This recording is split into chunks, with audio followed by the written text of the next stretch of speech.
ټول پتا باندې لمحزونون ډیر غمجن یو. مونږ ټول پتا باندې ډیر غمجن یو. اوس که د چا د مذهب حصہ دغه وي زمونږ سره هیڅ کار نشته. ټیک ده، خپل مذهب دې چلی دی، خپل مذهب دې چلی دی، خو مونږ ټول عمر د امن د پاره والو خوړل، مونږ ټول عمر په امن کې والو خوړل.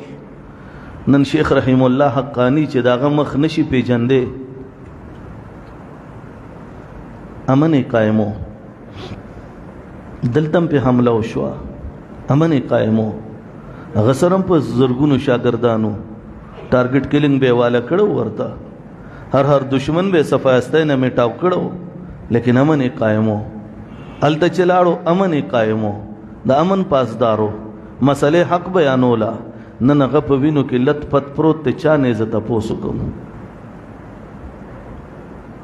نن هغه په وینو کې لت پت پروت ته زید چا نه تاسو کوم. سوچ خبره ده، زید چا نه تاسو کوم.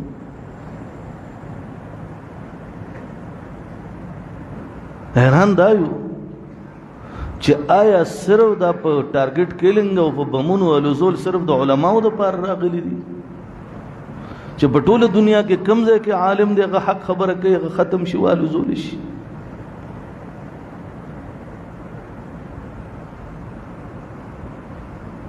لیکن عزیزانو دا وره د علماو خله بنديږي نه غره، د علماو جبه ودريږي نه غره، د ته په وینو کې لت پت د ځان ډیر خپل ښکاری.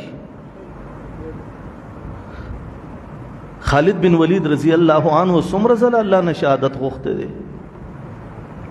د پیغمبر صحابي جعفر تیار ته وګوره، خله کې د غوخي ټوکړه نیولې د احد په موقع باندې غوخي ټوکړه په خله کې ده، او چې څنګه ناره تکبیر شو غوخي ټوکړه وغورځولې کې دې شي د غوخه الله مال جنت کې راکی هغه ورزولا او دا आवाज وکړو چې ګرماله د احد د غرنه د جنت بوی راځي. مونږ خلکو څه چلو کو، مونږ هم تابعدار خلک یو.